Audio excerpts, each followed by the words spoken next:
Hello everybody and welcome back to World of Warships with Wadres. Yes, I'm actually doing a Warships video for a change. And I just kind of wanted to go over a couple of my Snowflake grind highlights.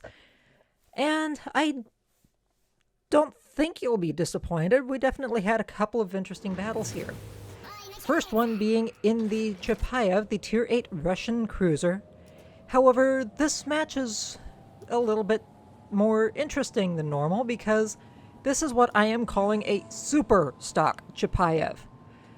And that basically means that this is a Chipaya that I've already previously sold the Chipaya after grinding past the Russian cruiser line. It's not exactly one that I'm happy with.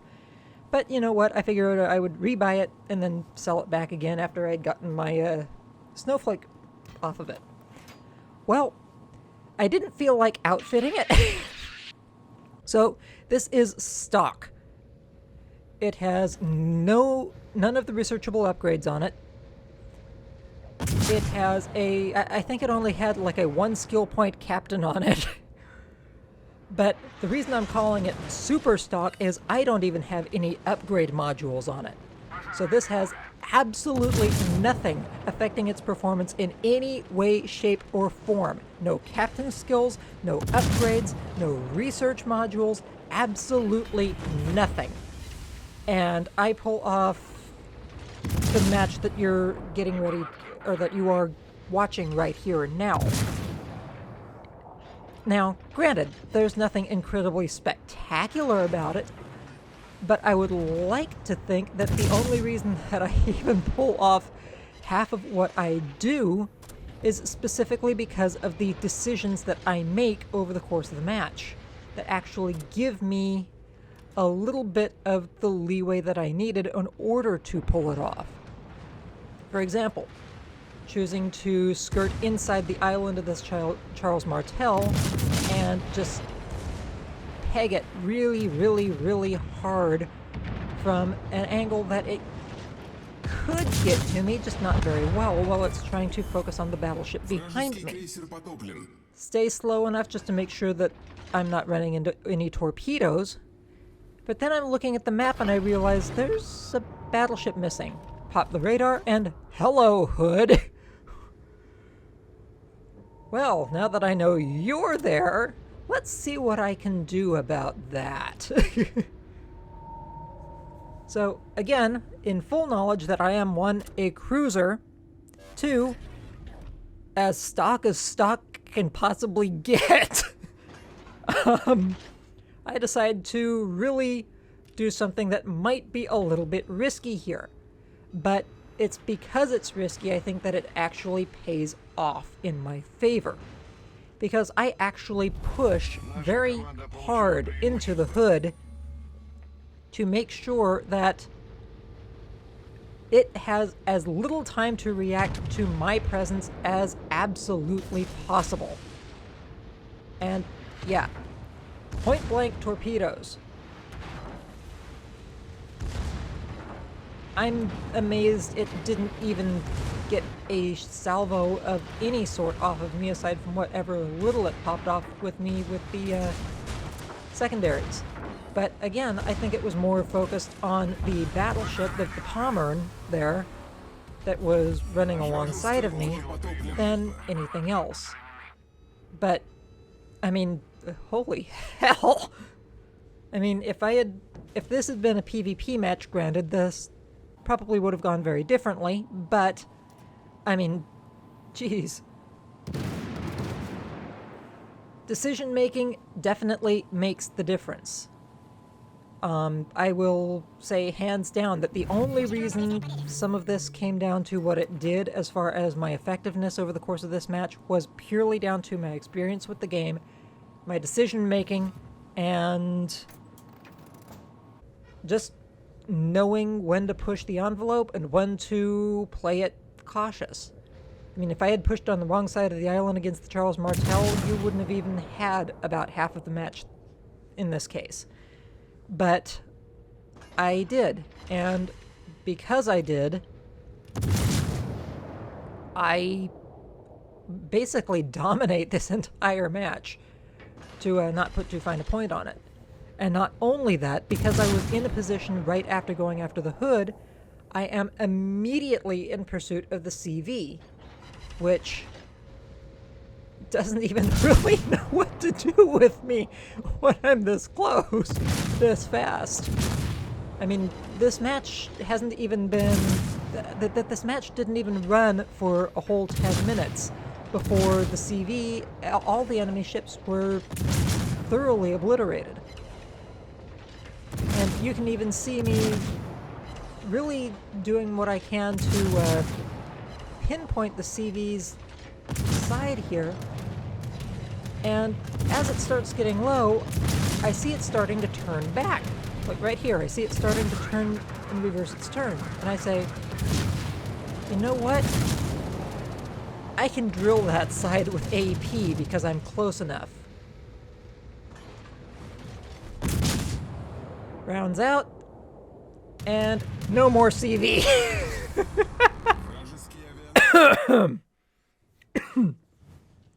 Yeah. In a stock, again, what I call a super stock Chipaya V here. I mean, wow. 13,764 damage done, 90 main battery hits, 7 citadel hits, 3 kills, 5 torpedo hits, at least that actually did anything. I mean, geez, this was a phenomenal match. Earned 113,379 credits, 1,831 EXP, and 115 free EXP. I mean, wow. I even came up second on the team to our Mayhan, Tier 7, which, I mean, granted, I don't know what he did. I'm sure he earned that placement, but I have no idea what upgrades, what modules he has on his ship. He could be a fully upgraded Mayhan, and I almost did as well as he did. Had the hood, 62,000 damage done almost, 27.2 to the enemy Indomitable, 25 to the enemy Charles Martel, just about 51,000, 52,000 from main battery, 61,000 from torpedoes, no fires or floods, did a little bit of aircraft damage, got 103,000 potential damage, but I also racked up a whopping 21,600 spotting damage. And I didn't even think I even did that much spotting, but apparently I did. The ship also only absorbed a whopping 13,400 points worth of damage. Coming to the final tally, I mean, no modifiers on this ship either, so straight numbers here. 62,281 points, or credits earned for the match. And the commander, again, a no-skill commander, earned 1,921 experience points. But yeah, I mean, geez, talk about a match. And again, super stock. I'm not going to... I know I keep drilling on that one, but a super stock Chipaya V. No upgrades. And I pull off this match. That is pure decision-making and skill right there. Coming up to our next match, however, we have the Nelson, a Tier 7 British premium battleship, which is infamous, depending on who you talk to, for its very, very good heel at Tier 7, and it's also an all-forward battleship as far as the gun placement, so it's very easy to get these guns swung from one side to the other, as long as you worry about your positioning or work on your positioning properly. And that's really one of the only good things about the Nelson, is that it does have that all-forward arrangement, because its bow armor really kind of sucks. So if you're trying to bow tank anything, if it's anything larger than a cruiser, you're really going to be kind of hurting. They can bow pen you pretty easily. Even 14-inch guns will go straight through your bow pretty much. So you have to be a little bit careful there. But, I mean, overall, it's really not bad because if you get anything in your sights, it's got 16-inch guns. So it will definitely ruin somebody's day with its AP. Now, at long ranges, however, I mean, granted, I probably should have been paying a little bit more attention, but I have no idea where the hell that salvo went. To put it quite simply, the only thing I can think is those shells danced all around that destroyer, absolutely nothing otherwise. But this salvo, substantially more effective. Enemy destroyer blown up. I mean, overall, the Nelson really is not a bad ship. I do enjoy it on occasion, but I mean, I do predominantly love my U.S. battleships, and, well, just about any fast battleship, because, you know, being able to move around and somewhat keep up with the cruisers and destroyers is a nice thing, if we're being perfectly honest here. Now, it does take me an inordinate amount of time to actually focus on this Farragut.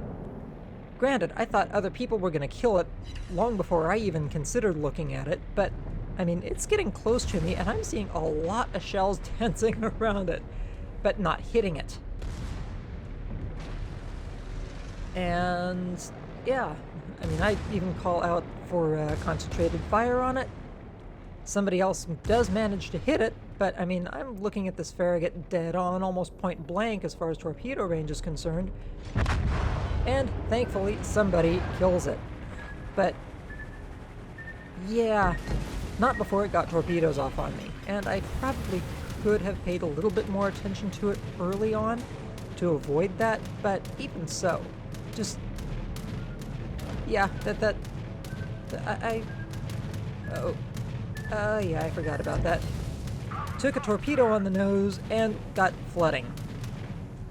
And my repair party is in cooldown, so I'm just ticking away damage here for no good reason at all. But, I mean, I did take flooding from torpedoes off that Farragut in the first place, and I had no reason to believe that there were any other torpedoes coming. So, yeah. Nice smack through the bow of the King George. That's the nice thing about having 16-inch guns against British battleships, because for the most part, their armor really does not like 16-inch heavy ordnance. Now, I do make a small misplay here, because one of the things that I'm thinking is King George, it's only got 14 inches. I mean, it shouldn't do too much to me, right? I've got armor that I should be able to tank that just a little bit, right? Right? Well, I'm gonna be very disappointed. Because, I mean, that salvo did okay. It actually hit my armor belt.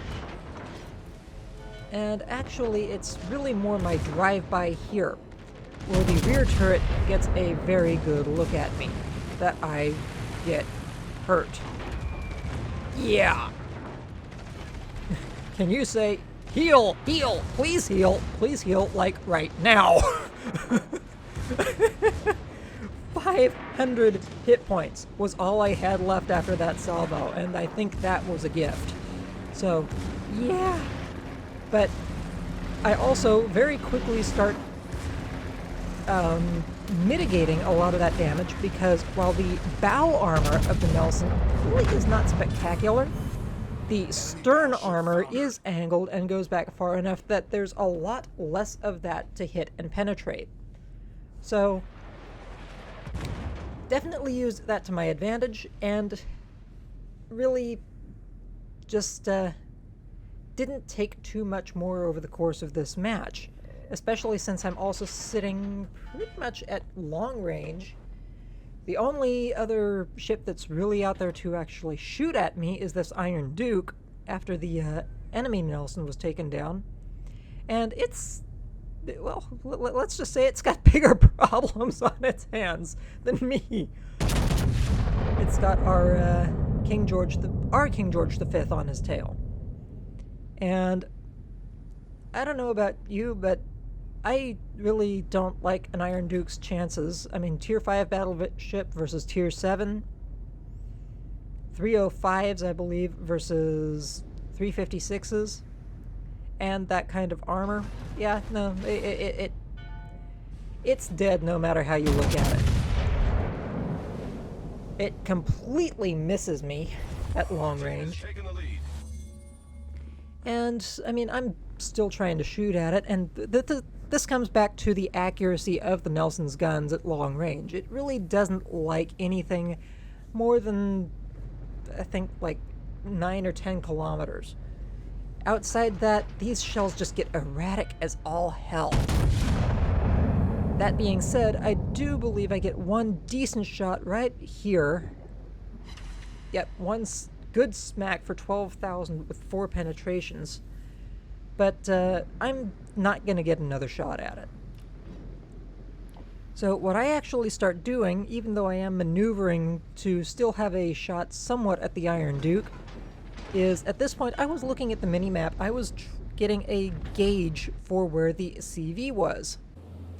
And, well, I mean, there aren't many places bot CVs hide on neighbors, if we're being perfectly honest. It usually goes either to the block around C1, or usually up around A4, B3, B4, somewhere in there.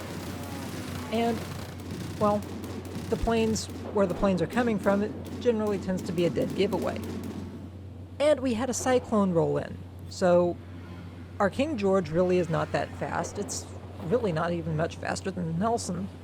So I'm able to close the distance in the cyclone with 8 kilometers of visibility, and I am the only one with any shot at all at the enemy CD by the time I actually get there. I'm the only one who even has a visual on the CV by the time I get there. And I know I can't depend on the friendly CV to do, well, anything to it. But you know what? A battleship armed with 14-inch guns at point-blank range? Yeah, that'll do. That was a pretty comprehensive smack right there. My AA guns are working over the rocket attack planes, which, I mean, let's be honest, it's a bot. It's basically worthless. So just waiting for my guns to reload. It's not getting out of this one alive. And no more CV. So, once again, a spectacular match. Now, granted, this was a premium chip, so it's about as upgraded as it gets, and I was running a relatively good number of modifiers here. 294,000 credits, 5,500 EXP, 3,300 free EXP, 131,629 damage done, 42 main battery hits, 14 aircraft kills, 3 kills, 4 citadels, and even 27 secondary battery hits, among others. I mean, this was a pretty darn good match, all things considered, especially when at one point I was sitting at 500 hit points. I came up with a tied base EXP load to our King George V. How often do you see that one, folks? A tied base EXP number. That in and of itself, I think, is worthy of celebration, and if I'll bet you he just slightly outperformed me. And if he did, all power to him. Good job, dude. I'd like to think it was a straight-up even tie, personally, but that, again, that's just me. Coming over to the detailed report, we have 48,000 damage done to the enemy King George, full damage done to the enemy Furious. I mean, I can't even call that partial damage. That was full damage. 1496 the Jaguar, 25.8 to the one Alba that I smacked, and of course the 1239 that I got in the one salvo to the Iron Duke.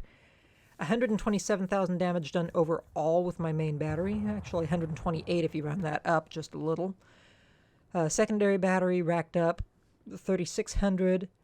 I did land 750,000 potential damage. That's not exactly small. Okay, can't really talk too much about my spotting damage, only 2,000, but I did get 27,000 points worth of damage to enemy aircraft, and I absorbed a whopping 78,000 hit points worth of damage directly. Wow. Just, yeah. Final tally, yes, again, running lots of modifiers, 261,966 credits net intake for the match. Now, I was running some modifiers, but not an incredible amount of modifiers, so this definitely could have been a lot higher. Other things, we have the commander walks away from the match with 7,322 EXP, so definitely a very good scoring match overall, and I think it went rather well. Now, last but certainly not least, we have this match in my Tier 9 French destroyer, the Mogador. And I'll be honest, this match is one of those that's kind of along the lines of blink and you'll miss it. I mean, it's seriously just that quick a match. And sometimes that happens in co-op. But even so, it's just, sometimes it's just incredibly surprising when it does happen. And, of course, I'm in a French destroyer. They're not exactly slow to begin with. So I end up, if I use Jingle's term, in the shit pretty quickly. I mean, within the first minute and a half, I've already got most of the way across the map, well ahead of my team, and I get myself spotted out by the enemy Fletcher. Well, I mean, I'm moving pretty quick here. I mean, I haven't even used my speed boost yet. But, yeah. I've already tagged the enemy Fletcher for 3,500.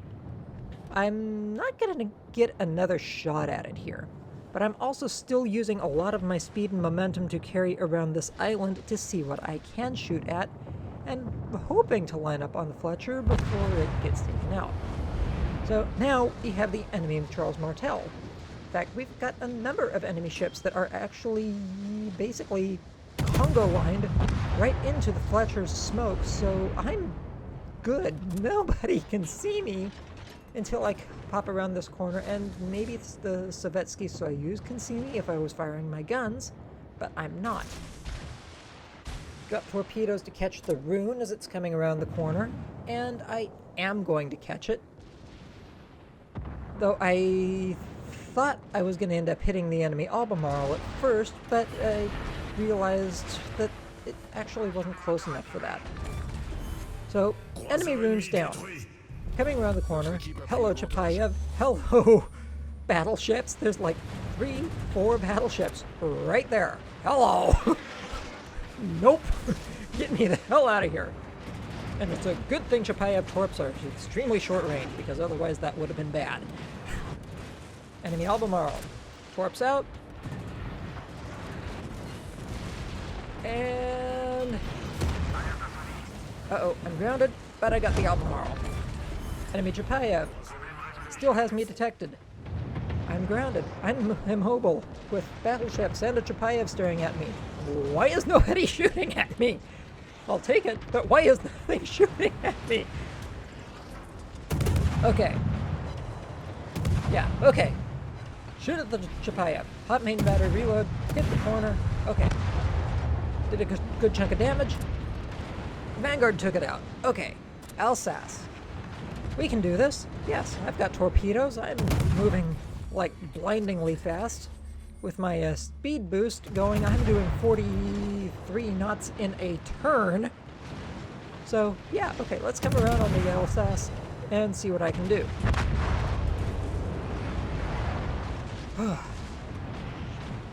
Okay, torps out.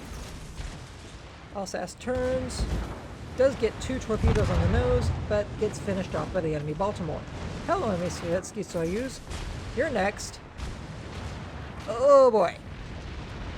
That's a little close.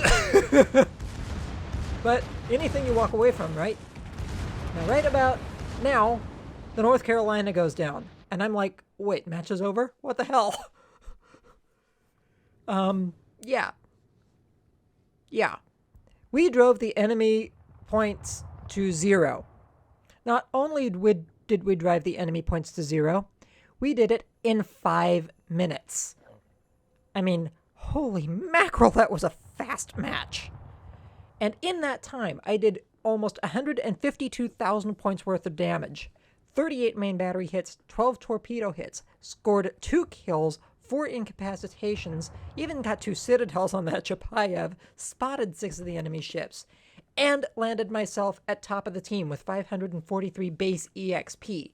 A blistering, a far cry from the nearest competitor on my team.